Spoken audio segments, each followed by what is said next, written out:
Hey, so we just wanted to talk a little bit about intrinsic versus extrinsic, because I think sometimes it gets confused, and I think sometimes people, I don't want to say that they use it as an excuse, but sometimes it kind of gets used as like almost a bit of a safety blanket. Let's put it that way. Well, I don't want to assume that everybody even knows Right. what intrinsic motivation and extrinsic motivation is. Right. So assuming you don't. Okay. Let's go on that assumption. Yeah, like intrinsic really comes from inside. Right. You know, if you're going to get motivated, it's about self-motivation. It's about finding that strength and energy from within you. Yeah. Deciding what you want, Yeah. yourself, and like, that's good enough. I'm going to go get that because I want it. Yeah. And then the extrinsic is, needing, Out there. needing that hype up, Yeah. or, that pump up from other people, needing, people behind you really like, you can do this, which is totally fine. Both are totally fine. They're actually both really necessary, They are. I guess, at different stages. And something else that we want to talk about is that intrinsic and extrinsic does not necessarily relate to introversion and extroversion. Right. Two very different things. Very similar words, very different. Yeah. Very different applications. Yeah.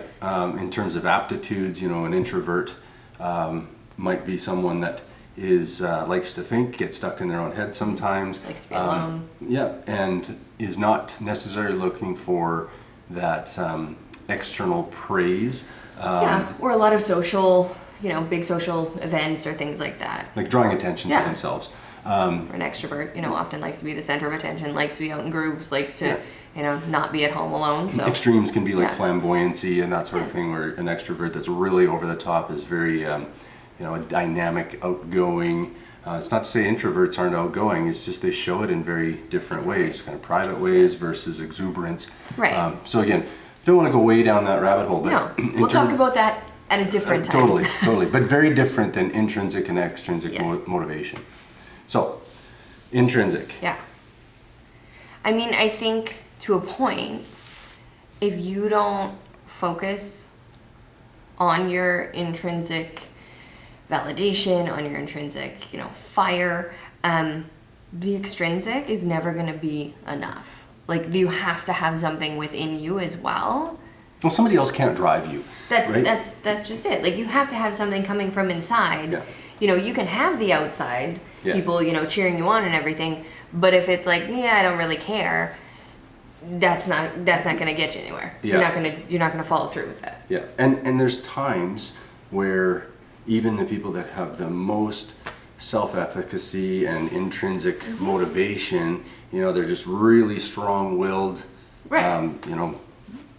They've got strong sense of self, like they self-worth, know. the whole 9 yards. They've got all that figured out, and those people, even at times, depending on circumstances and situations that are going on, require energy from outside, or whether they require it or not, it's welcomed because it can help just jack them up even more, right? Exactly, and I mean, no matter your, how strong of a sense of self you have, everybody at times has, a struggle or, something that it's like, wow, this has really brought me down. Like, we're humans, and part of being human is human interaction, and part of that is, thriving off of positivity from other people. Yeah, totally. So, well, you think of athletes. Right.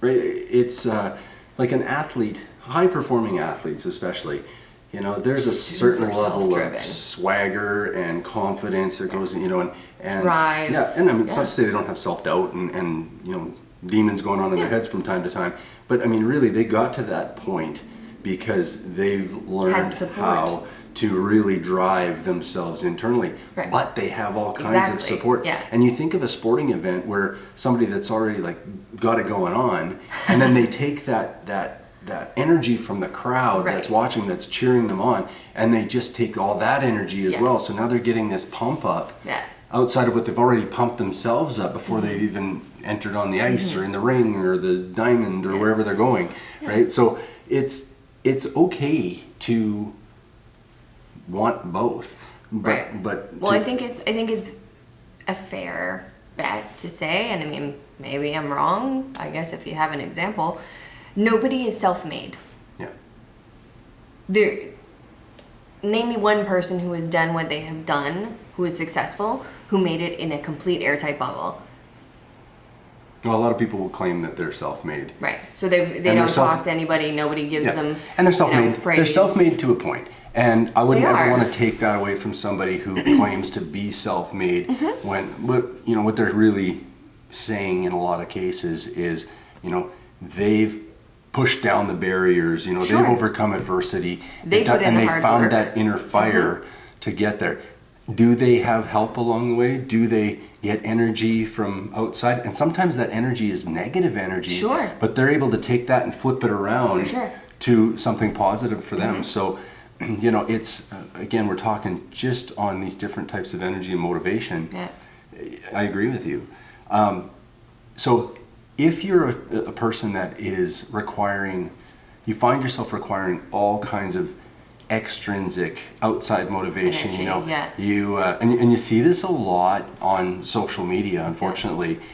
People will put posts out. Or fortunate. Yeah, I mean, I but- guess it's a fortunate thing then for people who need that is available now. But if that's all that's ever driving Yes, you, if that's the only source. then you're going to be at the mercy of somebody else's ability to prop you up. Yeah. And again, the thing to be aware of is it's not always going to all be positive. No. So when you put that out there, if you're looking for validation Yeah. from external forces, be aware as well that are you ready to handle Feedback.